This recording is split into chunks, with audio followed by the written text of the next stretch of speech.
ஆமென். சீயோனிலே எக்காலம் ஊதுங்கள். உண்மையாகவே யாரை பற்றி நம்ம பார்க்க போகிறோம் அப்படின்னா யோவேலை பற்றி நம்ம பார்க்க போகிறோம். யோவேல் யார்? அவருடைய தகப்பன் பெயர் என்ன அப்படின்னு பார்க்கும்பொழுது அவருடைய தகப்பன் பெயர் பெத்துவேல். அவர் வந்து இஸ்ரவேல் ஜனங்களை நிறைய கஷ்டத்துக்குள்ளே இருந்தாங்க. அந்த ஜனங்களை வழி நடத்தணுன்றதுக்காக யோவேல் என்ற ஒரு தீர்க்கதரிசியை ஆண்டவர் எடுத்து பயன்படுத்துகிறார். அவர் எப்படி பயன்படுத்துகிறார் என்று நம்ம பார்க்கலாம். அந்த தேசம் வந்து ரொம்ப கஷ்டத்துக்குள்ளாக இருந்ததும். அந்த இஸ்ரவேல் தேசத்தில் இருக்கிற மக்கள் எல்லாரும் கஷ்டத்தில் இருக்கும் பொழுது ஒரு பேரழிவு ஏற்பட்டது. அந்த பேரழிவு என்ன அப்படின்னா வெட்டுக்கிளிகளால் நேர்ந்த ஒரு பேரழிவு. அந்த பேரழிவு ஏற்படும் பொழுது அந்த தேசத்தில் உள்ள மக்களுக்கு பெருத்த ஒரு சேதம். அது என்ன சேதம் அப்படின்னு சொன்னோம் அப்படின்னா வயல்கள் எல்லாம் வந்து மொத்தமாக அழிஞ்சு போச்சான், மரங்கள் எல்லாம் காய்ந்து போச்சான். அப்போது அங்கே இருக்கிற ஜனங்கள் வந்து சாப்பிட்றதுக்கு கூட முடியாமல் ரொம்ப கஷ்டத்தில் துன்பப்பட்டு கொண்டு இருந்தாங்க அந்த ஜனங்க. அப்போது ஆண்டவர் வந்து ஒரு தீர்க்கதரிசியை இந்த ஜனத்துக்கு நான் கொடுப்பேன். அந்த தீர்க்கதரிசி யாருன்னா யோவேல். அந்த யோவேலை கொண்டு இந்த ஜனத்துக்கு மிகுந்த ஒரு சந்தோஷத்தையும் சமாதானத்தையும் கொடுக்கும்படி, அவர்களுக்கு சாப்பிட்டு திருப்தி அடையும்படி, அவர்கள் வயலில் வச்சிருக்கிற அந்த வயலெல்லாம் காய்ஞ்சு போச்சு, அங்கே நட்ட மரமெல்லாம் உடஞ்சி போச்சு. அப்போது அவங்களுக்கு எப்படி சாப்பாடு கிடைக்கும்? அவங்கள எப்படியாவது நான் ஒரு சந்தோஷப்படுத்துவேன் யோவேலை கொண்டு அப்படின்னு சொல்லி கர்த்தர் யோவேலின் மூலமாய் தீர்க்கதரிசியாக யோவேலை அனுப்புகிறார் அந்த ஜனத்துக்கு. அப்போது யோவேல் வந்து பேசுகிறாரு. என்ன பேசுகிறாரு அப்படின்னா, நீங்கள் ஆண்டவரை விட்டு தூரமாக போயிட்டீங்க, அதனால தான் இப்படிப்பட்ட ஒரு சேதம் உங்கள் ஜனத்துக்கு. நீங்கள் வந்து ஆண்டவரை இல்லைன்னு சொல்லிட்டு நீங்கள் உணர்ந்துட்டீங்க, அவர் ஒரு உண்மையான தெய்வம்னு சொல்லி நீங்கள் நம்பலை, அதனால தான் இப்படிப்பட்ட ஒரு சேதம் உங்கள் தேசத்துக்கு ஏற்பட்டது. நீங்கள் மனம் திரும்பணும், அதுதான் ஆண்டவர் விரும்புகிறாரு. நீங்கள் உங்களுடைய உடைகளை அல்ல, உங்களுடைய இதயத்தை நீங்கள் கிழித்து போடுங்க. அப்படி நீங்கள் கிழித்து போடும்போது உங்களுக்குள்ள ஆண்டவராகி இயேசு கிறிஸ்து வருவார். நீங்கள் முழு மனதாக நீங்கள் ஏற்றுக்கொள்ளும் பொழுது உங்களுக்கு இப்படிப்பட்ட சாபங்கள் வராது. இந்த தேசத்தில் இப்படிப்பட்ட மரங்கள் வெட்டுண்டு போகாது, இப்படிப்பட்ட வயல்வெளிகள் அழிந்து போகாதுன்னு சொல்லி ஆண்டவர் வந்து யோவேலின் மூலமாக இஸ்ரவேல் ஜனத்துக்கு உரைக்கிறாரு. அப்போ ஆண்டவர் யோவேல் சொல்றாரு, இது ஒரு சாதாரண அழிவு அப்படின்னு சொல்லி யோவேல் சொல்றாரு. அப்போ நம்மளுடைய தேசத்துல கூட நம்ம கஷ்டப்பட்டு கொண்டிருக்கிறோம். ஏன்னா தேசம் வந்து அழிஞ்சு போச்சு, நம்மளால சாப்பிட முடியல, தண்ணி இல்லை, எதுவுமே செய்ய முடியல, தூங்க முடியல, கரண்ட் இல்லைன்னு சொன்னா ஒரு நாள் ஆண்டவர் நம்ம பூசிக்கிற பிள்ளையா தான் நம்ம மாறுவோம்.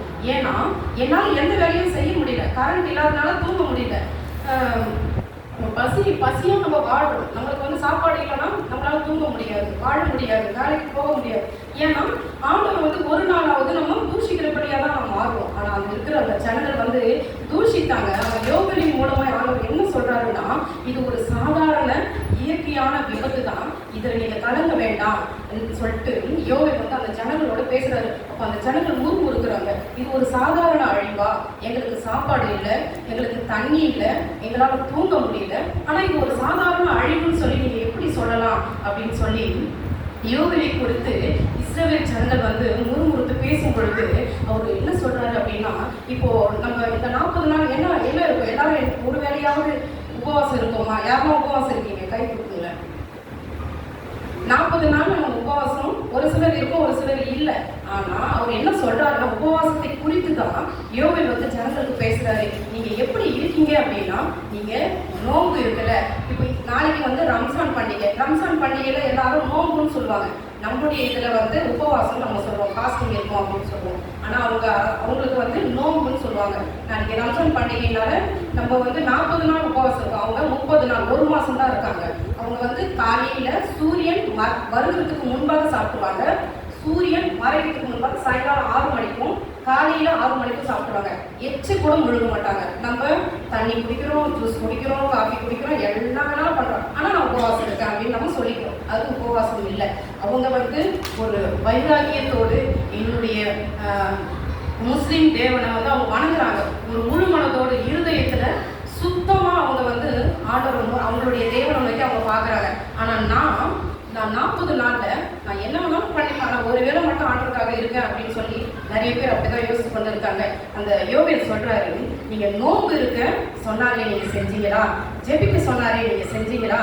தேவனை தேட சொன்னாரே நீங்க செஞ்சீங்களா அப்படின்னு சொல்லி யோவேல் வந்து ஜனங்களை பார்த்து கேட்கிறாரு. அப்போ அது எச்சரிப்பின் சத்தம்ன்றது உங்களுக்கு புரியலையா? ஆண்டவருடைய எச்சரிப்புன்றது உங்களுக்கு தெரியாம போச்சு. நீங்க இன்னும் ஏன் நீங்க வந்து ஆண்டவரை குறை சொல்லிக்கிட்டே இருக்கீங்க?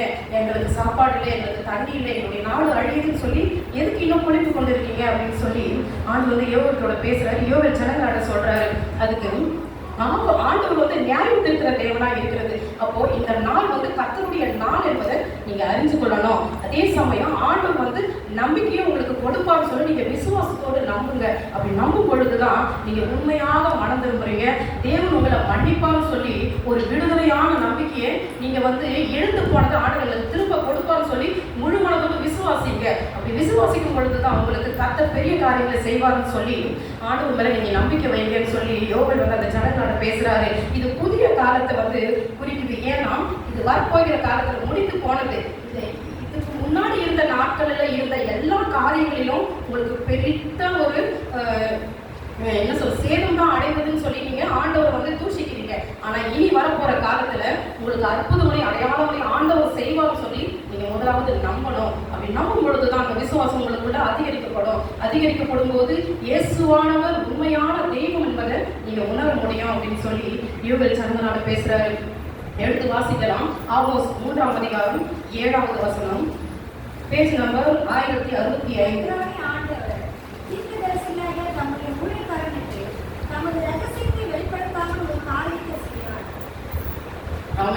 இந்த ரகசியத்தை யார் மூலமா கொடுப்பாங்க அப்படின்னா நம்முடைய ஊழியக்காரர் மூலமா தான் கொடுப்பாரு. அது முதலாவது எச்சரிப்பு. உண்மையாகவே ஆண்டவருடைய எச்சரிப்பு எப்படி வரும்னா யார் மூலமா வராது, நம்முடைய ஊழியக்காரர் மூலமா தான் முதலாவது வரும். அப்போ நம்முடைய காதுகள் ஊழியக்காரர் சொல்ற வார்த்தையை கவனமாக கேட்டு அதன்படி நடக்கிறபடியா நம்ம மாறும் பொழுது மாத்திரமே அந்த எச்சரிப்பின் சத்தம் நம்முடைய வாழ்க்கையில பெரிதாக காணப்படும் என்பதை இந்த வசனம் போதிக்கிறது.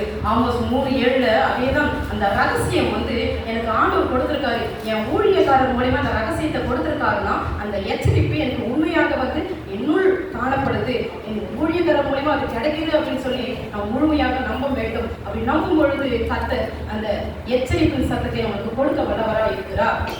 யோவேல் 2ஆம் அதிகாரம் 12-13 படிங்க. நீங்கள் இப்போது உபவாசத்தோடும் எழுதியோடும் புலம்பலோடும் உங்கள் முழு இதயத்தோடும் என் நேரத்தில் திரும்பும் என்று கர்த்தர் சொல்கிறார். நீங்கள் உங்கள் வசதிகளை அல்ல உங்கள் இதயங்களை பிடித்து உங்கள் தேவனாகிய கர்த்தரிடத்து திரும்புங்கள்.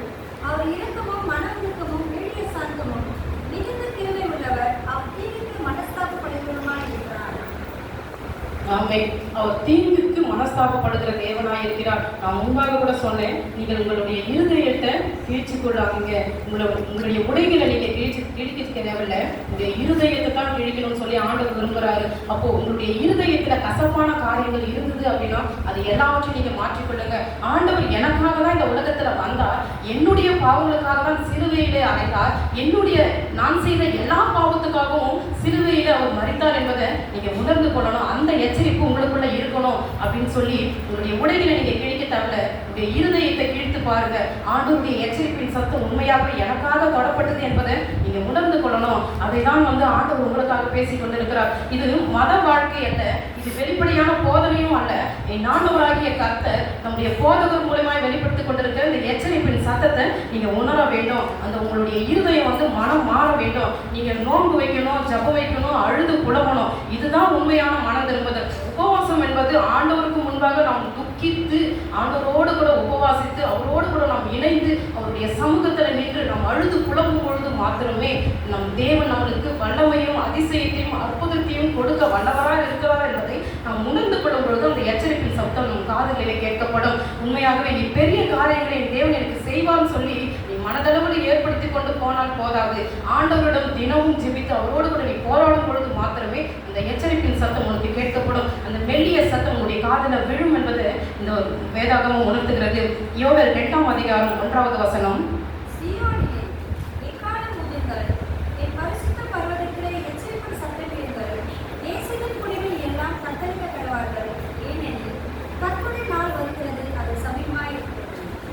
கர்த்தருடைய நாள் வருகிறது, சமீபமாய் இருக்கிறது. திரும்பவும் எச்சரிப்பை தான் நம்மளுக்கு உணர்த்துறாரு. அப்போ கர்த்தருடைய நாள் வருகிறதுன்னா நீ என்ன செஞ்சு கொண்டிருக்கிற, இத்தனை நாட்கள் நீ என்ன கழித்து கொண்டிருக்கிற, வீணாய் கழித்து கொண்டிருக்கிறாய் சொல்லி ஒரு நிமிஷம் நீ யோசிக்கணும். ஏன்னா எத்தனை நாட்கள் ஆண்டவரோடு கூட நான் ஜெபிக்காத நாள் உண்டு, அவரோடு கூட உறவாடாத நாள் உண்டு. எத்தனையோ மணிக்கணக்கா நிறைய பேர்கிட்ட நம்ம பேசி கொண்டிருக்கிறோம், வீணான நேரத்தை கழித்து கொண்டிருக்கிறோம். நம்ம ஆண்டவரோடு நம்ம ஒரு நாள் ஆகுது, ஒரு மணி நேரம் ஆகுது, ஒரு வேளையாவது நம்ம ஜெபிக்கிறோமா? அந்த எச்சரிப்பின் சத்தம் நம்ம தினமும் கேட்கிறோம். தினமும் நம்முடைய போதகர் மூலமா வசனத்தை நம்ம கேட்டுக்கொண்டிருக்கிறோம். ஞாயிற்றுக்கிழமையிலிருந்து திரும்பவும் ஞாயிற்றுக்கிழமை வரைக்கும் அந்த வாரம் முழுவதுமாக ஆண்டவருடைய வார்த்தையை தான் நம்ம கேட்கிறோம். ஆனா ஒரு மணி நேரமாவது ஆண்டவருக்காக இன்றைக்கு நான் ஒப்பு கொடுக்குறேன், இன்றைக்கு என் வீட்டுல நான் ஜபம் 1 மணி நேரம் நான் செய்வேன் அப்படின்னு சொல்லி யாராவது மனதளவில் ஒப்பு கொடுத்துருக்குமா? இங்க ஜபம் பண்ணிட்டு வீட்டுக்கு போயிடுறோம். ஆனா அதை நம்ம செயல்படுத்த முடியுதா? கீழே இல்லாத விசுவாசம் செத்தது. அப்ப நான் எந்த நிலையில வாழ்ந்து கொண்டிருக்கிறேன்? என்னுடைய வாழ்க்கையில் இருக்கிற அந்த சத்தத்தை நான் கேட்காதபடி எந்த நிலையில நான் இந்த சூழ்நிலைகள் என்னை மாற்றிக் கொண்டிருக்கிறது. எனக்கு அநேக சூழ்நிலைகள் என்னை மாற்றுது. ஆனாலும் என் தேவனுக்கு முன்பாக அந்த நேரத்தை நான் கொடுக்கிறேனா அப்படின்னு சொல்லி நாம் யோசிக்கக்கூடிய பிள்ளைகளாக நாம் மாற வேண்டும். சீயோனில் அந்த குரல் பூதம்னு சொல்லிட்டு வேதம் சொல்லுது. அது எச்சரிப்பின் சத்தம். அது ஒரு அலாரம் போலதான் அது செயல்படும். ஆனா அது அலாரம் அல்ல, அது விழிப்புணர்வு செய்யறதுக்காக கொடுக்கப்பட்ட அந்த எக்கால சத்தம் என்பதை நீங்க உணர வேண்டும் என்பதற்காகவே யோவேல் 2:1 சொல்லப்படுது. ரோமர் 6ஆம் அதிகாரம் 23வது வசனம்.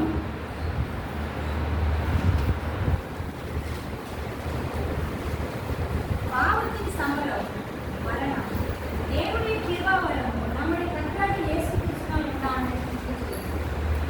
ஆமென். பாவத்தின் சம்பளம் மரணம். அப்போ எச்சரிப்பை கேட்காத வாழ்க்கைக்கு மரணம் தான் என்பது வேதம் தெளிவாக சொல்லுது. அவருடைய சத்தத்தை கேட்காத பிள்ளைகளுக்கு எல்லாருக்குமே மரணம். அப்போ அவருடைய எச்சரிப்பை கேட்காத வாழ்க்கை நரகத்துக்கு தான் தள்ளப்படும். அது ஆசீர்வாதம் வராது. அந்த ஆசீர்வாதம் தடுக்கப்பட்டு போகும்.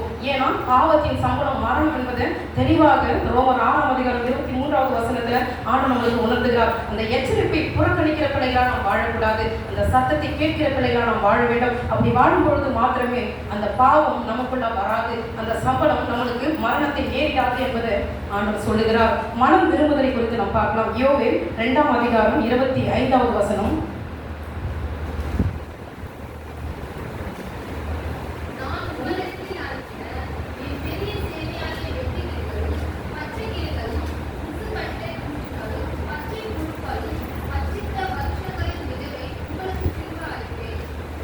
ஆமென். நான் அழிச்சிட்டேன். ஆனாலும் என்ன சொல்றாரு? திரும்பவும் நான் உனக்கு கொடுப்பேன் சொல்றாரு. அப்போ நம்முடைய ஆண்டவர் எப்படி இரக்கமுள்ள தேவனா இருக்கிறார் பாருங்க. நீங்க பாவம் செஞ்சாலும் நான் உங்களை மன்னிச்சிருவேன். மன்னித்து நீங்க எதெல்லாம் நீங்க எழுந்தீங்களோ அதெல்லாம் நான் திரும்ப நான் உங்களுக்கு கொடுத்துருவேன். ஏன்னா நீ முட்டி போட்டு ஜெபிக்கும் பொழுது, உன்னுடைய பாவத்தை நீ அறிக்கையிடும் பொழுது ஆண்டவர் நீ இழந்து போனதை திரும்பவும் கொடுக்க வல்ல தேவனா இருக்கிறார் என்பதை இந்த எச்சரிப்பின் சத்தத்தை நீங்க உணர வேண்டும். என் ஆண்டவர் என்னை கைவிட மாட்டார். ஏன்னா அவர் தாயின் கருவில் என்னை உருவாக்கும் முன்னே என்னை பெயர் சொல்லி அழைத்து அவர் தேவனா இருக்கிறபடியால் நான் எழுந்து போனதை எல்லாமே எனக்கு திரும்ப கொடுப்பார். நான் சிறிய பாவத்தை நான் எத்தனையோ நாட்களில் செய்திருக்கலாம். என்னுடைய பேச்சு மூலமாகவும் என்னுடைய நடத்தைகள் மூலமாகவும் என்னுடைய செய்திகள் மூலமாகவும் நான் செய்தது உண்டானால் என் தேவன் எனக்கு கொடுத்த அந்த பலன் எனக்கு பாவத்தின் சம்பளம் மரணம் என்பதை நான் வேதத்தை படிச்சுட்டேன்.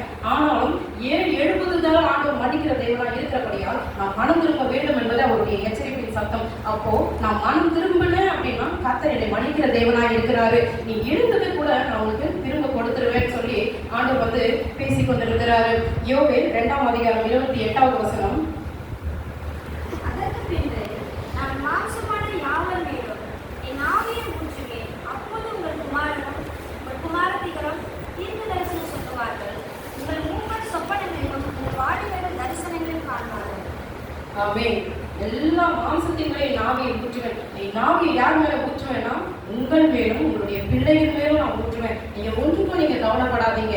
நீங்க உங்களுடைய குமாரரும் உங்களுடைய குமாரத்திற்கும் என்ன பண்ணுவாங்கன்னா தீர்க்க தரிசனம் சொல்லுவாங்க. அப்புறம் நீங்க முழுமையா நம்பும் பொழுது, நீங்க முழுமையான நம்பிக்கையை விசுவாசத்தை ஆண்டவர் மேல நீங்க வைக்கும் பொழுது உங்களை மாத்திரமல்ல உங்களுடைய குடும்பத்தினுடைய பிள்ளைகளையும் தீர்க்க தரிசனம் சொல்லுகிற அளவுக்கு அவங்களை உயர்த்துவேன். அப்போ எச்சரிப்பின் சத்தம், மெல்லிய சத்தம், ஆண்டவருடைய சத்தம் உங்களுக்கு கேட்கப்படும் பொழுதுன்னு சொல்லி நீங்க விசுவாசிக்கும் பொழுது மாத்திரமே அந்த குமாரரும் குமாரத்தையும் தீர்க்க தரிசனம் சொல்லுகிற அளவுக்கு அவர்களை நான் உயர்த்துவேன்னு சொல்லி ஆண்டவர் சொல்றாரு.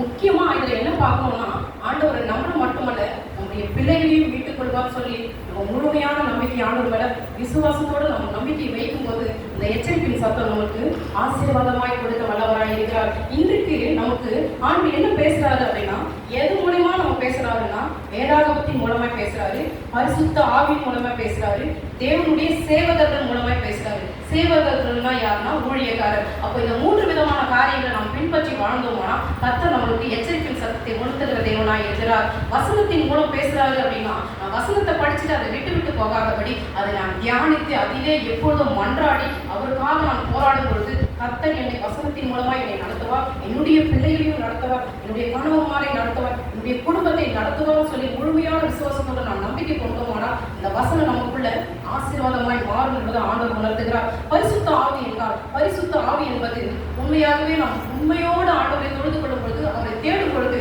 பரிசுத்த ஆவியானவர் உனக்கு தெரியும் உனக்குள்ள இறங்குகிற தேவனாய் இருக்கிறார். அப்ப எனக்குள்ள பரிசுத்த ஆவி இருக்குதான்னு சொல்லி நீங்க கேள்வி கேட்கலாம், யோசிக்கலாம். எனக்குள்ள வருவாரா? நான் நிறைய பாவம் செஞ்சிருக்கிறேன், சின்ன சின்ன பேச்சில கூட எனக்குள்ள பாவம் இருக்கிறது, பரிசுத்த ஆவி எனக்குள்ள வருவாரான்னு சொல்லி நம்ம கேள்வி கேட்கும் பொழுது ஆண்டவர் நம்மளை பார்த்துதான் சொல்லுகிறார், நீ எனக்குள்ள இருந்தவர், உன்னை நான் செழிப்பித்தேன், ஆதலால் உனக்குள்ள அந்த பரிசுத்த ஆவி நான் உனக்கு கொடுப்பேன், நீ என்னை முழுமையாக ஏற்றுக்கொள்ளும் பொழுது அந்த எச்சரிப்பின் சத்தம் மூலமா உனக்கு பரிசுத்த ஆவியானவர் உனக்குள்ள இறங்குவான்னு சொல்லி ஆண்டவர் பேசுறாரு. நம்முடைய ஊழியக்காரர்கள் மூலமா எச்சரிப்பின் சத்தம் கேட்கப்படுதுன்னா முழுமையாக அவரை நம்ப வேண்டும். ஆண்டவரை முழுமையாக பின்பற்றி வாழும் பொழுது கர்த்தர் ஊழியக்காரர்கள் மூலமா கொடுக்கிற அந்த வார்த்தை நமக்குள்ள அந்த எச்சரிப்பின் சத்தத்தை உண்டாக்க செய்து இன்று அவருடைய சத்தத்தை நாம் கேட்கும் பொழுது நம்முடைய இருதயம் கடினப்படும். ஆனாலும் அந்த கடினப்படும் பொழுது அந்த இருதயத்தை கடினப்பட்டு நம்ம அதிலே வீழ்ந்து விடாதபடி என் தேவன் கடினப்படுத்தினாலும் அதை உற்சாகமாய் மாற்றி சந்தோஷத்தோடு களி கூறும்படி அவருடைய சத்தத்துக்கு கீழ்ப்படியும்படி என்னை உயர்த்துவார் சொல்லி நாம் நம்பும் பொழுது மாத்திரமே இந்த பரிசுத்த ஆவியானவர் நமக்குள்ள காணப்படுகிறார். எபிரேயர் 3ஆம் அதிகாரம் 15வது வசனம்.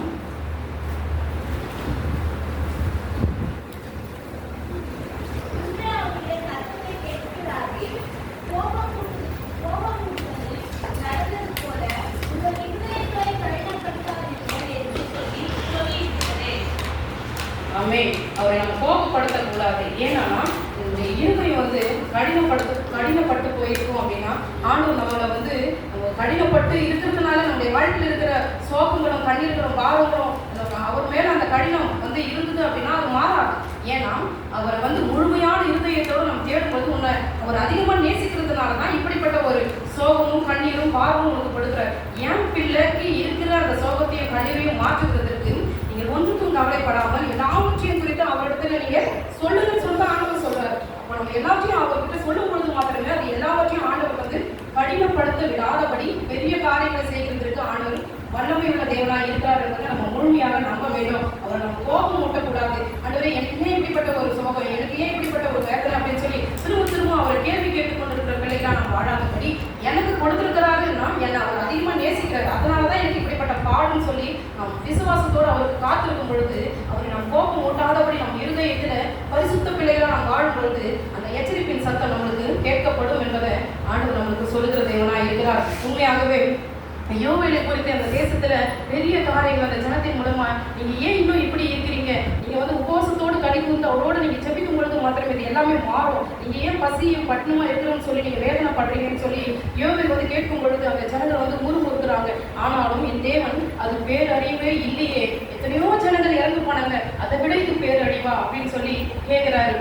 அப்போ நான் தேவன் என்கிட்ட பேசுறாரா, அவர் அந்த எச்சரிப்பின் சத்தத்துக்கு நான் கீழ்ப்படுகிறேன்னு சொல்லி நம்ம யோசிக்கக்கூடிய பிள்ளைகளா நம்ம மாற வேண்டும். நம்ம மனம் திரும்பணும், நம்ம தேவனை தேடணும், அந்த எச்சரிப்பை நம்ம அலட்சியம் பண்ணக்கூடாது. இந்த 3 தான் ஆண்டு நம்மளுக்கு உரைக்கிறாரு. நம்ம மனம் திருக்கிற பிள்ளையா நாம் வாழும் பொழுது அவருடைய சத்தத்துக்கு நாம் கேட்கும் போது அவரை நாம் தேடும் பொழுது கர்த்தர் அந்த வார்த்தையை நாம் அலட்சியம் செய்யாதபடி அவரை நோக்கி நாம் பார்த்தோம்னா கர்த்தர் நம்மளுக்கு எச்சரிப்பின் சத்தத்தை குறித்து நமக்கு விளக்குகிற தேவனாய் இருக்கிறார். என்னுடைய பிள்ளை மனம் திரும்ப வேண்டும், பரலோகத்துக்கு சென்றடைய வேண்டும், என்னுடைய சத்தத்தை கேட்டு அவர் பரலோகத்துக்கு அடைய வேண்டும் என்பது அவருடைய நோக்கமாக இருக்கிறது. கடைசியாக ஒரு வசனத்தை சொல்லி நாம் செபிக்கலாம். நீதிமொழிகள் 27ஆம் அதிகாரம் 1வது வசனம்.